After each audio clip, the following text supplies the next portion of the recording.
नमस्कार दोस्तों, मैं सोहन कुमार. आप देख रहे हैं एक आठवण सोनेरी क्षणाची साठवण. मित्रांनो, मी आज आहे ना परत येलदरीला आहे. येलदरीला एका अशा ठिकाणी आलो आहे ना की आपला समवयी माझा मित्र, माझा जवळचा एकदम क्लोज फ्रेंड, माझा बालपणीचा मित्र याच्या घरी आलो. त्यांनी खूप कमी वयामध्ये खूप मोठं विश्व निर्माण येलदरीसाठी केलं. येलदरीचं एक नावाजलेलं नाव आणि सध्या सगळ्यांच्या जिभेवर असलेलं नाव, त्याच्या घरी मी आज आलो आहे. मी जास्त बोलणार नाही. त्याची खूप कारकिर्दी आहे आणि आपल्या येलदरीच्या विकासामध्ये त्याचं खूप योगदान आहे. तर मी अशा घरी आलो आहे मित्रांनो. जास्त बोलणार नाही. आपण बघूयात आज मी कोणाला भेटवण्यासाठी तुम्हाला घेऊन आलो आहे. चला माझ्यासोबत. दोस्तों, आ गया घर में. जिसके बारे में मैं आपको बोलूँगा ना दोस्तों, इस परिवार के एक व्यक्ति का मैंने इंटरव्यू किया. दिल को छू लेने वाला इंटरव्यू, क्योंकि ये परिवार ही हमारा येलदरी का इस तरह का है ना कि ये नाम हमारे येलदरी से जब जुड़ा तभी से हमारी येलदरी की प्रगती शुरू हुई है. आणि आज मी ज्या व्यक्तीकडे तुम्हाला घेऊन आलो आहे किंवा एक आठवणमध्ये ज्यांनी वेळ दिला मागच्या 4 महिन्यापासून, म्हणजे मला असं वाटतं की मला दुसरा किंवा तिसरा एपिसोड हा करायचा होता, पण तेव्हापासून हा मला वेळच देत नाही आहे. तर त्यामुळं काय होतं ना की हा लांबत आता म्हणजे 10च्या पुढच्या एपिसोडमध्ये कदाचित हा तुम्हाला दिसणार आहे. मित्रांनो, मी ज्यांच्याकडं आज आलो आहे ना त्याची पार्श्वभूमी मी सांगण्याचा प्रयत्न करतो. माणिकराव चव्हाण, ओळखलं? एकदम मातीतला माणूस, धाडधिप्पाड, सगळ्यांच्या मनात जागा बनवली अशा माणसाने असा माणिकराव चव्हाण आपल्या येलदरीचे चव्हाण फॅमिलीतले सगळ्यात वर्चित नाव असलेलं एक व्यक्तिमत्व, त्यांच्याकडे मी आलो. आप समझ गए आपको मैं किसके पास हूँ. हां, तो माणिकराव चव्हाण हे 5-6 भाऊ ज्यामध्ये सोपानराव चव्हाण, विठ्ठलराव चव्हाण, ज्ञानोबा चव्हाण, माणिकराव चव्हाण, वसंतराव चव्हाण, हे सगळे चव्हाण फॅमिली आपल्या जुन्या येलदरी तळ्याच्या काठीच्या त्या गावामधून इकडं वसली. म्हणजे तो काही काळ असेल 80-90 80-85चा काळ असेल कदाचित. त्या काळामध्ये इकडं बसलेलं त्या परिवारातला एक मुलगा, एकुलता एक मुलगा, माझा मित्र. आम्ही गिल्ली डंडा टू क्रिकेट साथ के दोस्त, ऐसा मेरा दोस्त आज मेरे साथ है. मैं थोड़ी सी पार्श्वभूमि उनकी बताता हूँ. माणिकराव चव्हाण यांना एक मुलगा, 2 मुली. मोठी ताई शीलाताई चव्हाण, ती आता चोपडे झाली आहे, म्हणजे चोपडे फॅमिलीमध्ये माणिकराव काकांनी त्यांना दिलं. दुसरी लीलाताई चव्हाण, ती आता कदम झाली आहे, काकांनी कदमच्या याच्यात घरात दिली त्यांना. आणि मग प्रमोद, ज्याला आपण बालपणापासून पिंटू म्हणतो, तो पिंटू चव्हाण, माणिकराव काकांचा एकुलता एक मुलगा आणि माझा जीवलग मित्र. म्हणजे बालपणापासून आम्ही बोटाला बोट धरून, मी झालो, आपल्या ग्रुपमधली नैना झाली, तो त्या गावातून यायचा आणि मी इकडनं, चांगले मित्र आम्ही, बालवाडीचे मित्र. बालवाडी तो 10वीपर्यंत त्यांनी येलदरीत शिक्षण केलं. उच्च शिक्षणासाठी जिंतूर गाठलं आणि बरंच चांगल्या डिग्री घेतल्यानंतर आता त्याविषयी सांगायचं म्हणजे असं ना की आपल्या येलदरीला वयाच्या 24 वर्षामध्ये त्यांनी ग्रामपंचायतीचा आणि सोसायटीचा सदस्य हे पद मिळवलं. म्हणजे एवढ्या कमी वयात ज्या माणसाला बोलण्याची सुद्ध नसते, 24 वर्षामध्ये उल्लडपणा असतो, त्या वयामध्ये एवढं मोठं डेसिग्नेशन घेऊन हा मुलगा येलदरीचा आपला चव्हाण फॅमिलीचा, त्यांनी हे सदस्यपद एवढं चांगलं गाजवलं की लोकांनी त्याला एवढं डोक्यावर उचललं की आज मागच्या 3 टर्म्स म्हणजे 15 वर्षापासून तो आपल्या येलदरी गावचा सरपंच आहे. वयाच्या 40-40, 50-50 वर्षामध्ये हे झालेलं, पण वयाच्या 20-28 वर्षामध्ये हा सरपंच झाला. और काम इतने गजब है ना दोस्तों कि हम लोग गिनते थक जाएंगे. येलदरी की इतनी अच्छी सुविधाओं को उसने यहाँ पे दिया. और ख़ास बात ऐसी है कि ये सरपंच पद रहते समय एक सहकारी संस्था चेयरमैन का, वो सांगे महासा का संस्था चेयरमैन है.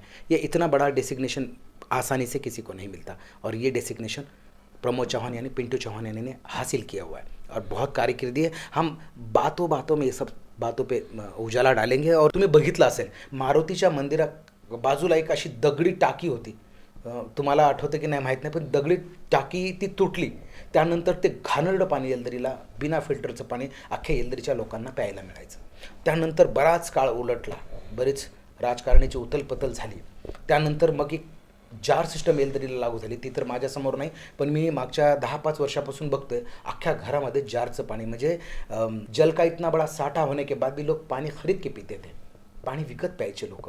याच्यावर आळा घालत प्रमोदनी म्हणजे पिंटू चव्हाण यांनी असा विक्रमी प्रयोग येलदरीमध्ये केला की त्यांनी महाराष्ट्रातलं ग्रामीणमधलं सगळ्यात ॲडव्हान्स टेक्नॉलॉजीचं एक सिस्टम आपल्या एलदरीमध्ये फिल्टर बसवलं. त्याविषयी आपण चांगलं बोलू आणि येत्या एका महिन्यानंतरच आपल्या एलदरीच्या लोकांना हे शुद्ध आणि फिल्टराईज मिनरल पाणी तुम्हाला प्यायला मिळणार आहे. जार सिस्टम आता बंद. 1 रुपया तुम्हाला एका गिलासाठी पण भरायची गरज नाही. तर आपण या विषयावर आता मस्त गप्पा चप्पा करणार आहोत पिंटूसोबत. पिंटू आज माझ्यासोबत है, वहिनीला पण बोलवतो आणि दिल खुलास पिंटू की अनसुनी बातें आज हम हमारे इस एपिसोड में सुनेंगे और इंटरेस्टिंग होने वाला है दोस्तों ये एपिसोड. आइए मैं मिलाता हूँ आपको पिंटू चौहान यानी मेरे दिल का टुकड़ा, मेरा जाने जिगर पिंटू. नमस्कार पिंटू. नमस्कार. काय म्हणतस? बस मजेत. कसा आहे? आराम. घवीत विजय घेतला तू यावेळेस पण. हो कसं काय? झालं आता पहिल्यापासूनच लोकांचे आपण कामं करत गेलोत. लोकांनी आपल्याला प्रेम दिलं. इंदोरीचे लोक खूप प्रेम करतात. आहेत. माझी राजकीय सुरुवात जी आहे ही 2005 मध्ये झालेली आहे. मी एक ग्रामपंचायत सदस्य होतो. त्याच्यानंतर लोकांचे कामं करत गेलो, एक उत्साह झाला. नंतर 5च्या नंतर 10ला पॅनल उभा केला. पहिल्या वेळेस सरपंच झालो, दुसऱ्या वेळेस झालो, आता हा 3रा टर्म माझा. लोकांचे ज्या उणिवा आपल्या ग्रामीण भागामध्ये गावामध्ये होत्या ते आपण धरत गेलो आणि त्याचं एक चालना त्याला देत गेल्यानंतर कसं लोकांना काय शेवटी तेवढंच पाहिजे असते. अपेक्षा काय असते लोकांची. आता सगळ्यात मोठा प्रश्न आपल्या येलदरीमधला अतिक्रमण, त्याच्यासाठी सुद्धा आपण खूप प्रयत्न केले. हायकोर्टामध्ये आम्ही केस टाकली, ते टिकविलं, आतापर्यंत स्टेबल ठेवलं. त्याच्यानंतर महत्त्वाचा म्हणजे पाण्याचा प्रश्न. धरण उशाला घसा कोरडा असा प्रकार असा होता. आणि कसं ते डायरेक्ट पाणी होतं, मोटर टाकायचे आणि डायरेक्ट पाणी आपल्याला प्यायला होतं. आणि इथून जिंतूर शहराला पाणी जात होतं ते त्याला फिल्टर शुद्ध होतं. परभणीला जायचं त्याला शुद्ध. आता साला आपल्याला वाटायचं की आपल्याजवळ सगळं एवढं आपण का करू शकत नाही. बरोबर. याच्यानंतर आमचे आजोबाचे आम्हाला आठवण आली, स्वर्गवासी किशनराव चव्हाण.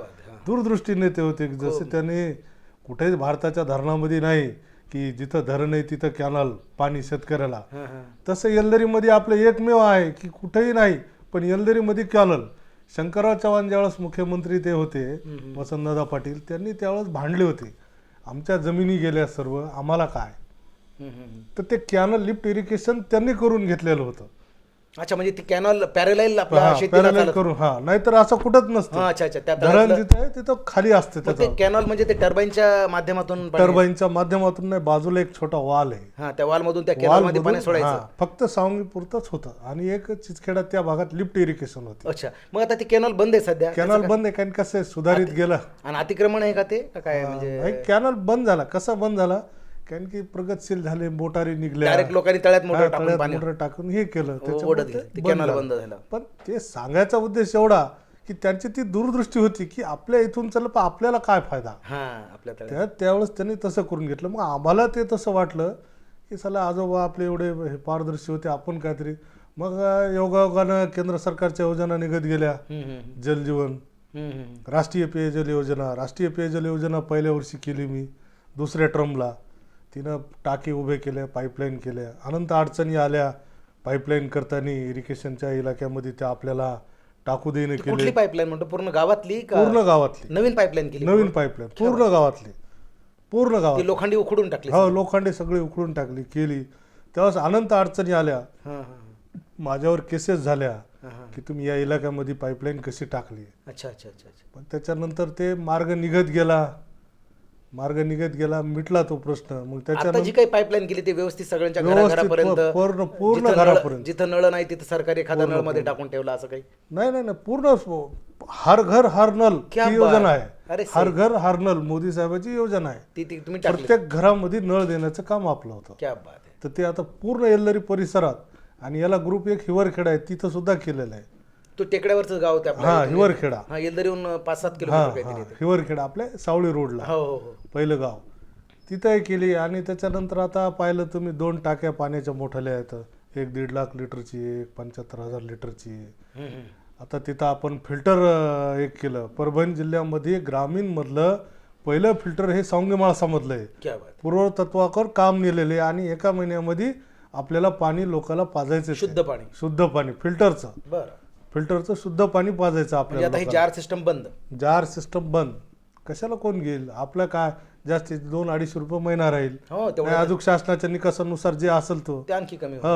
पण आपलं हे पाणी जाणार ना शुद्ध शुद्ध पाणी शुद्ध पाणी जाणार. त्याच्यानंतर त्याला एक्सप्रेस फिल्टरची लाईन घेतली आपण, बर स्पेशल ट्रान्सफॉर्मर टाकला, म्हणजे जो लाईटचा प्रश्न राहत होता ते सुद्धा आपण ठेवलेला नाही. बर त्याच्यानंतर अजून एक पाऊल पुढे आम्ही सौर ऊर्जाचं एक मोटारीचं तिथं टाकला प्रोजेक्ट. Good good. ते आमचा मंजूर होईल. ते जर मंजूर झाला ती मोटर कशासाठी? वॉटर सप्लायसाठी. वॉटर सप्लायसाठी. Okay okay. कारण कसं फिल्टर पाणी करून स्टोरेज करून एका टाकीमध्ये टाकायचं. हा मग. 2 टाक्या आहेत, एक साधं पाणी एक फिल्टर पाणी. आता वेळेनुसार याच्यानुसार कसं 2 दिवस आड करून आपल्याला फिल्टर देता येईल का 1 दिवस देता येईल हे सगळं नियोजन लावून आपल्याला ते कर. हा, म्हणजे area wise, area wise. Area wise. आता कसं आहे आपलं एक भौगोलिक जर विचार केला तर खालीवरी भाग आहे आपला, हा त्याच्यामुळं आपल्याला ते थोडं पाण्याचं अडचण जाणार. अडचण जाणार. 2 दिवस म्हणा 1 दिवस म्हणा असं आपण करू. बरोबर. त्याच्यानंतर बाजूलाच आम्ही एक गार्डन केलं वयोवृद्ध लोकांना, नाना नानी पार्क. अच्छा म्हणजे तिथंच सगळं फिल्टरच्या marking walk हा वगैरे. अच्छा. याच्या बाजूलाच आपल्या किती एकरमध्ये मंदिराच्या बनलं? किती एकरमध्ये बनलं? ते 1 एकर असेल, अर्धा अच्छा. 1.25 एकर मध्ये. तिथं ते केलं. सिमेंट रोड, रस्ते, स्मशानभूमीचा सगळ्यात मोठा प्रश्न होता. अरे वा, येलदरीचा सगळ्यात मोठा. एवढ्या उघड्यावर सगळे शव जाळायचे. सगळे उघड्यावर इतकं बेकार वाटत होतं. लोक मग केलं का ते? केलं ना. 2 झाले आपले. आता कुठं झालं? आहे त्या ठिकाणीच. आहे त्या ठिकाणी जुन्या गावात. आम्हाला करायचं होतं या गावामध्ये, हा हा पण अडचण अशी होती की ही जमीन आहे इरिगेशन डिपार्टमेंटची हा हा. आणि सरकारी काम कोणतं करायचं तर त्याची एनओसी लागते. बरोबर. तर ती काय आपल्याला एनओसी देईन होतं, पण प्रोसेस मध्ये आहे. मग आहे त्या ठिकाणी. आहे त्या ठिकाणी म्हणजे सिस्टमॅटिक शेड Systematic, शेड हा. वगैरे बांधवलं बसायला हा, बसायला लोकांना जागा- जुन्या गावामध्ये आपल्या बसायला जागा वगैरे. बसायला नाही, फक्त जाळायला आता पद्धतशीर केलं अच्छा, ते. जागा केली. आता ते तर पुढे आपण करू ते काय. करू असं. आणि एसी समाजाची झाली, आपली झाली. आता आपलं कसं गाव चांगलं आहे, कोणत्या समाजाचं असलं तर आपण एकाच हा, जागी एका जागी करतो. टॅग करतो. हे एक असं कुठं नाही, पण आपल्या येलदरी मध्ये आपल्या आहे. इथे किती माणुसकी हा, आणि तो एक माणुसकी आहे आपले. आणि आता मधला जो मार्केट आहे, हा हा हा कारण कसं आहे कधी आलं की आपल्या येलदरीची शान म्हणजे मार्केट. हा हा हा. सेनायसेटच्या हॉटेल, पीडीसी बँक, हा. तिथं कधी चिखल असायचा आता. अच्छा अच्छा. तर ते आपण आमदाराला बोलून हे करून ते सुद्धा मंजूर करून घेतला. आता त्याचे महिना 15 दिवसामध्ये काम चालू होईल. तो नीट कुठं एकदम वर भालेरावचं घर आहे ना, हा हा. त्या तिथपर्यंत टेकड्यापर्यंत तो रोड करून घेतला. रोड हा मंजूर करून घेतला. काम चालू चालू आहे. आणि जे आता पूर्वी आपण त्या शिंदखाण्याकडं किंवा त्या पुलाकडे जायचो, तो रोड थोडा मोठा होता. आता तो परत कॉम्पॅक्ट होत गेला. ते अतिक्रमण आहे की लिगली आहे ते? अतिक्रमण आहे ते. आता कसं आहे ते आता मोठा रस्ता होणार. आता खरं तर ते पूल म्हणजे काही लहान नाही. हा, तो महाराष्ट्रात येलदरीची शान आहे ती. अच्छा. महाराष्ट्रातला 3रा पूल आहे, कारण की विदर्भाला जोडणार. विदर्भाला जोडणारा. तर तो फार मोठा रस्ता होणार आहे. तो रस्त्याची लिमिट या सावंगीच्या शाळेपासून येणार आहे. क्या बात आहे. म्हणजे एवढा रुंद रोड होणार. डिवायडर होणार. हा, म्हणजे इकडचे तिकडे लोक जाणारच नाही. म्हणजे सगळंच अतिक्रमण उठून जाईल. अतिक्रमण रोडचं उठणार. आणि तुम्ही बघा सगळ्या लक्झरी एकूण चालू आहेत. क्या बात आहे. औंढा रस्त्याचं काम चालू असल्यामुळं पूर्ण वर्दळ इकून चालू आहे. आणि त्या पुलाला पर्यटक स्थळाचा दर्जा आहे. क्या अपेक्षा नाही ठेवली असे होणार ते पूल चालू झाल्या. क्या कारण की त्याला लाइटिंग वगैरे आहे पूर्ण. पूर्ण लाइटिंग इथूनच लाइटिंग चालू होईल. फुटपाथ आहे, त्याला फुटपाथ आहे. अच्छा बाबा, त्या मेन रोड नंतर. हा 15 फूट आधी आणखी बाजूला सरकल ते दोन्ही साईडला की एका साईडने? दोन्ही साईड. म्हणजे 10 फूट तर नक्की तुमची शेती होती या साईडनं सरकणार आहे आणि केनाल साईडनं पण सरकणार. 50 फूट कम्प्लीट त्यांच्या हात घेणार ते. रोड घेणार 50 फूट. 50. म्हणजे 25 फुटाचे 2 आणि त्याच्यानंतर परत फुटपाथ. Service road. त्याच्यानंतर सर्व्हिस रोड. खूपच मोठा होईल पिंटू. हो, खूप मोठा होणार. म्हणजे वर्दळच आपल्या गावाचं लुकच चेंज होऊन जाईल. लुक चेंज होणार. स्वर्गीय किशनराव चव्हाण यांच्या कारकिर्दीमध्ये येलदरीत नको तेवढ्या योजना, नको तेवढे शाळा, हॉस्पिटल, आपल्या येलदरीचं अर्थन डॅम, 32-35 गावाला जोडून देणारा रोजगार, मच्छी व्यवसाय, हे सगळं किशनराव चव्हाण यांच्या कारकिर्दीमध्ये घडलं. आणि त्यांचा नातू म्हणजे माणिकराव चव्हाण यांचा मुलगा पिंटू, आपला जवळचा मित्र. खूप अभिमान वाटतो या सगळ्या गोष्टीचा की पिंटू त्यांनी बनताना पण एलदरीला बघितलं आणि बिघडताना बघतोय. आता त्याला आपल्या एलदरीला बिघडू द्यायचं नाही किंवा एलदरीचा खेळ खंडोबा न होता एलदरीला परत कसं गुलाबासारखं टवटवीत ठेवावं असा त्याचा प्रयत्न चालू आहे. मी आशा करतो की येणाऱ्या काही वर्षामध्ये आपल्या एलदरीचा खूप मोठा कायाकल्प होणार आहे. नको तेवढ्या जशा सहेलीच्या बस यायच्या एलदरीमध्ये, आता तसंच पर्यटक स्थळ त्यांनी गार्डन आणि परत एलदरीच्या त्या साईडला पण त्यांनी गार्डनचं काम केलेलं आहे. त्या सगळ्यामध्ये तर लोक फिरायला येतील, एलदरीला बघायला येतील. म्हणजे एक पर्यटक स्थळ होईल. तुम्हाला एलदरीचं चित्र येणाऱ्या 5-7 वर्षामध्ये खूप बदललेलं दिसणार, मला असं वाटतं. मित्र, तुला मला विचारायचं की बघ, तुझ्या आजोबांनी एलदरीची ती शाळेचा नीव ठेवला आणि त्या शाळेतून खूप चांगले त्यात तूही घडला, मी घडलो. खूप मोठे मोठे इंजिनियर, डॉक्टर्स, आर्किटेक्ट आणि मोठे मोठे लोक घडलेत याच्यामध्ये. पण तू त्या परंपरेला पुढं चालवत एलधरीसाठी शिक्षणासाठी काही योग्य ते निर्णय घेतलेस का? हो ना. काय केलं म्हणजे तू तुझ्या योग्य तो निर्णय म्हणजे तुम्ही सावंगीची शाळा जर बघितली असेल तर दगडी होती, पूर्ण मोडकळीस आलेली होती. आम्ही तिचा पाठपुरावा करून ती डिस्मेंटल केली. डिस्मेंटल केल्यानंतर आता एक वास्तू उभं राहिली अच्छा, त्या तिथं. शाळेत? हां, सुसज्ज वास्तू अशी उभी राहिली. आता लगेच दुसरी बिल्डिंग वरती ती आपण शिकलो त्या शाळेमध्ये, त्या शाळेचे कसे आता बाजूला राहिले, कर्मचारी न राहिल्यामुळं तिथं विद्यार्थी कमी झाले. आणि तिथं कमी झाले, गावकऱ्याचे पाल्याचं कोणाचं लक्ष राहत नव्हतं, म्हणून आपण काय केला विचार की तीही शाळा इथं आणायची. अच्छा, ती जिल्हा परिषद ही इथं आणायची. ह्या शाळेमध्ये merge हां, करायची. म्हणजे नाही अलग वेगळं बिल्डिंग तिची, पण कसं पण एक पालकाचं गावकऱ्याचं लक्ष राहते येतं एका ठिकाणी. त्या कोपऱ्यात कोणी आता जायला तयार नाही. बरोबर. मग त्याच्यामुळे इथं तर आम्ही ती शासनाकडून बिल्डिंग मंजूर करून घेतली. तिचं 2.25 कोटी काहीतरी बजेट आहे. तिचं झाली, वर्क ऑर्डर झाली. ती आता या 2-4 दिवसात चालू करणार आम्ही ती बिल्डिंग. की 11वी-12वी ही जिल्हा परिषदला घ्यायची. तसं आपण शिक्षण अधिकाऱ्याला यांना त्यांना बोललोत, ज्या मुली आहेत हे आहेत की त्यांचं शिक्षण इथंच व्हावं उच्च शिक्षण ग्रामीणमध्ये. केलेलं आहे. आणि दुसरं गोष्ट म्हणजे इथे एक कॉम्पिटिशनला साईबाबा महाविद्यालय आहे, अच्छा. ते प्रायव्हेट आहे. हां. तिच्या कॉम्पिटिशनमध्ये आपल्याला उतरायचं.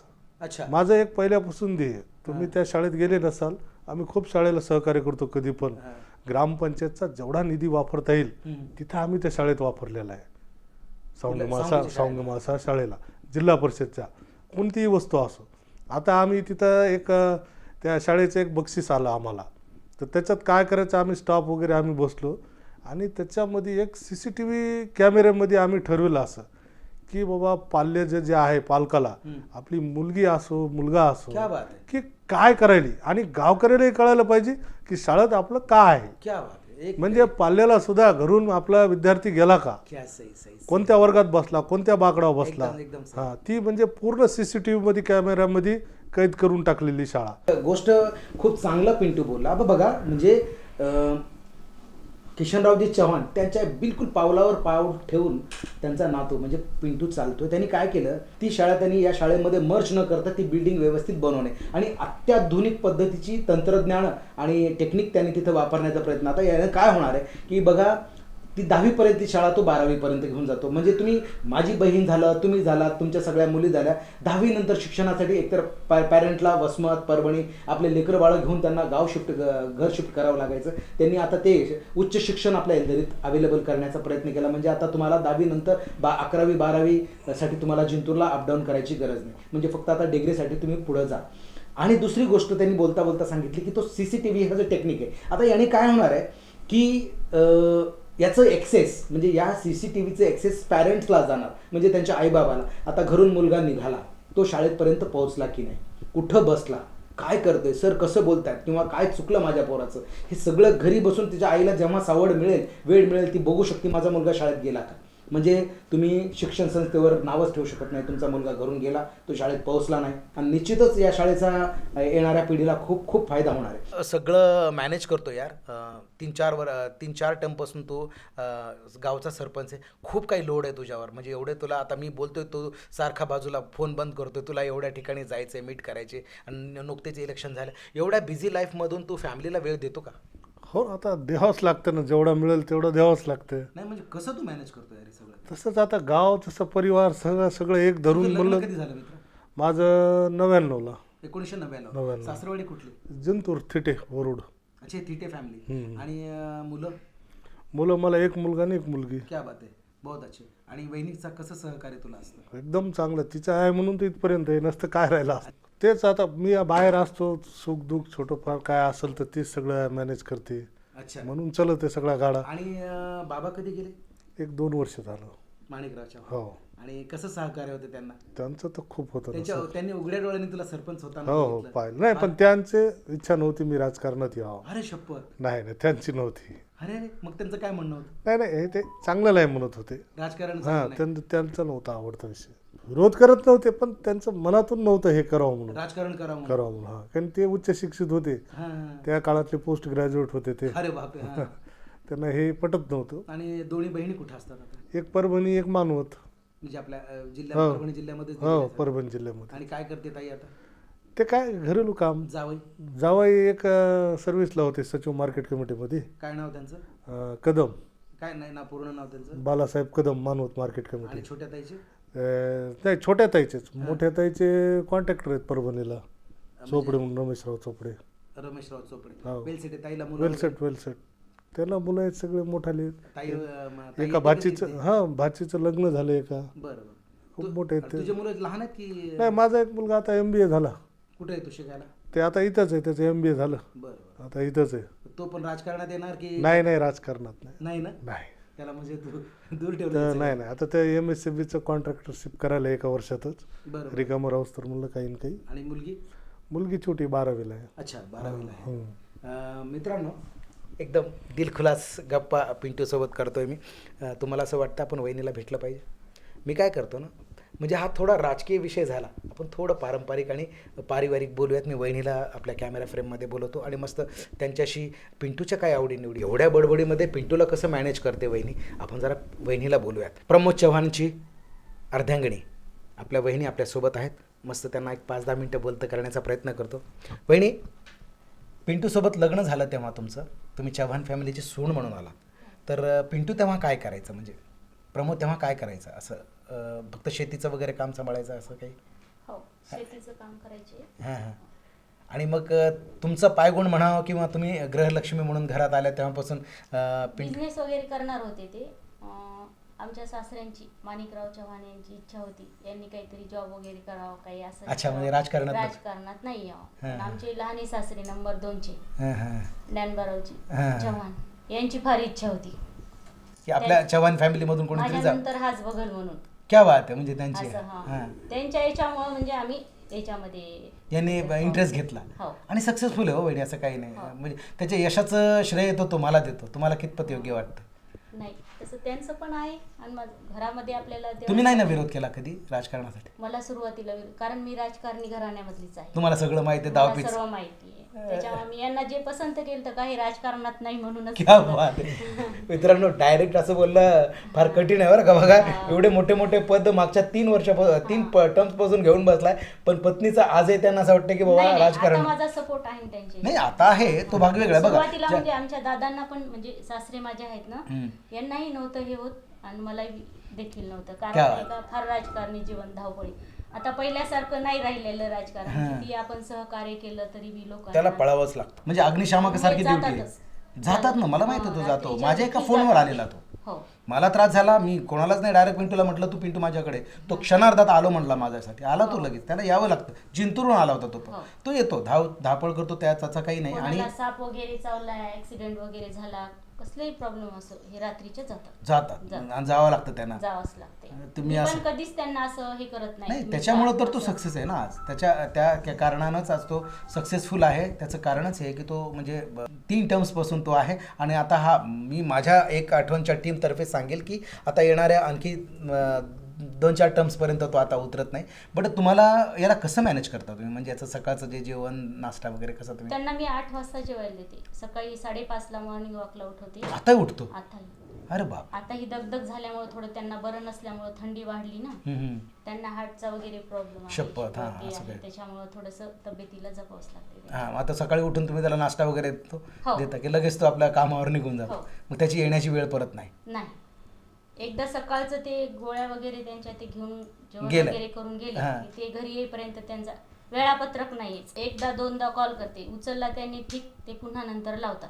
कॉल देखील घेत नाहीत. म्हणजे तेच असं की बाबा गोळ्या घेतल्या का, वेळेवर जेवलात का, एवढ्यासाठीच कॉल करणार? फक्त दुपारी 2-2:30च्या टायमाला एकदा लावत असते आणि रात्री एकदा लावते. क्या बात आहे, सुंदर मॅनेजमेंट आहे. म्हणजे ते मग त्यावेळेस नाश्ता केला 2 मिनिटात समजा नाही मध्ये उत्तर देतात. मग त्याचं असं असलं पाहिजे की सकाळी मुरुमखेड्यात म्हणून चालला आणि तो संध्याकाळी येताना परभणीहून आला, असंही कधी कधी होत असेल. कधी कधी औरंगाबादला ज्यावेळेस आपलं हे अतिक्रमणचं होतं का, त्यावेळेस तर ते घरीच नसायचे. हो, म्हणजे सांगून जातो एकीकडं भेटायचं एकीकडनं, म्हणजे औरंगाबादला. म्हणजे आणि त्याने असा गावकरी खूप विश्वास करतात वहिनी, असं नाही. आणि ते सहकार्य तुमचं. बरं, तुम्ही राजकारणी म्हणून किंवा एक गृहिणी म्हणून याला कसं बघता, या येलदरीच्या सगळ्या लोकांना, किंवा तुम्ही सून म्हणून आल्यानंतर येलदरी गाव तुम्हाला पटलं होतं का? म्हणजे असं म्हणजे तुम्ही शहरी नात्यामध्येच आहे. यांची आत्याची मी पुतणी आहे. अच्छा, म्हणजे तुम्ही पिंटूला बालपणापासून ओळखता? हो. अरे वा वा वा. मग लव्ह मॅरेज तर नाही ना आला पडा? नाही, नाही, नाही. मला मिरू गडबड लग रहा भाई. नाही नाही नाही. नाही आला असेल हा. नाही नाही Arrange आम्ही असेल. छोटे होते त्यावेळेस पाहिलेले होतो, म्हणजे काकूच्या भावाच्या मुलाला दिलेली. आणि बराच वेळ काढला तुम्ही काकांच्या हाताखाली, म्हणजे हो. आता 2च वर्ष झालेत ना? हे दादांची तब्येत ठीक नसायची ना, माझा मुलगा औरंगाबादला शिकायला होता. हम्म. यांना एक वेळेस तर अशी परिस्थिती आमची, यांना त्या याच्यामुळं अतिक्रमणामुळे यांना जाणं मुंबईला जरुरी होतं. ओके. सिरियस झाले आमचे सासरे घरीच. हां हां. माझी छोटी मुलगी होती. हं. आम्ही ती तयारी करायला जायची, यांना जावं पण मी म्हणलं तुम्ही बिनधास्त ड्रायव्हर सोबत, मी आई आणि माझ्या मुलानं तिथं तयारी केली हॉस्पिटलची. म्हणजे माणिकराव चव्हाण यांना तुम्ही औरंगाबादला घेऊन आला? औरंगाबादला आणि हा मुंबईला? हो. यांना इकडं जायचं, मी म्हणलं तुम्ही काही टेन्शन घेऊ नका, मी घेऊन जाते. सिरियस होते ते, जिंतूरपासनं उलट्या होत्या त्यांना तर डायरेक्ट औरंगाबादपर्यंत. शेवटी गणेशपूर आहे ना, तिथपर्यंत मी गाडी थांबू दिली आणि तिथून पुढे ड्रायव्हरला गाडी देखील थांबू दिली नाही.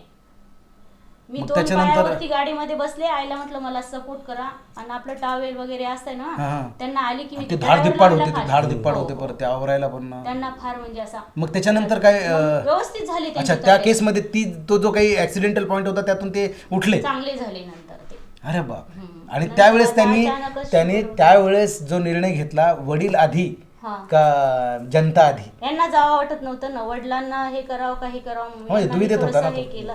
मुलगा माझा तिथं पूर्ण तयारी हॉस्पिटलची. काय असतं ना मित्रांनो, असे स्पीड ब्रेकर लाईफमध्ये येत असतात. तो तिथं त्या मुंबईच्या एलदरीच्या लोकांचा प्रश्न सोडवत होता आणि त्यांच्या वडिलाचा म्हणजे सासरेबुवाचा प्रश्न यांनी सोडवला आणि सुदृढ माणिकराव चव्हाण यांना ते परत घरी घेऊन आले. एक चांगला स्टोरीचा भाग म्हणून, किंवा सुनबाईचं एक कर्तव्य असलं पाहिजे कसं एका मुलीसारखं, असं कर्तव्य त्यांनी बट आणि बाकी फॅमिलीत आता सासूबाई वगैरे सगळं मेंटेन ठेवतात. नंदा वगैरे आल्या फार तर जीव लावतात त्या पण अशा. है ना? हो. छोटी ताई मला वाटतं मला सिनियर होती, मोठी ताई माझ्या याची होती, आणि हा तर माझा क्लासमेटच. हो. बहिणी, हा कार्यक्रम तुम्हाला कसा वाटतो माझा? फार छान वाटतं. एलदरीच्या लोकांना गोळा. माझं दुर्भाग्य हो, मी जर थोडा आधी सुरू केला असता तर माणिकराव चव्हाण माझ्या कॅमेऱ्यात असते, मला बंद. मित्रांनो, आशा करतो की प्रमोद चव्हाण आणि वहिनींचा तुम्हाला हा एपिसोड खूप आवडला असावा. मी असंच आपल्या एलदरीतल्या आयकॉनिक लोकांना तुम्हाला भेटवण्याचा प्रयत्न करीन. तुम्ही जर माझ्या आत्तापर्यंत या चॅनलला सबस्क्राईब केलं नसेल तर प्लीज चॅनलला सबस्क्राईब करा, लाईक करा, मित्रांना शेअर करा आणि थोडी आर्थिक मदतीचा साथ वाढवा. मला आणखी आपल्या लोकांपर्यंत पोहोचायचं आहे. तर मी माझ्या अकाउंट डिटेल आणि QR कोड माझ्या डिस्क्रिप्शनमध्ये देतो. तुम्ही नक्कीच मला या एक आठवण सोनेरी साठवणसाठी योगदान करा. तोपर्यंत बघत राहा एक आठवण सोनेरी क्षणाची साठवण. Good bye and take care. Thank you so much.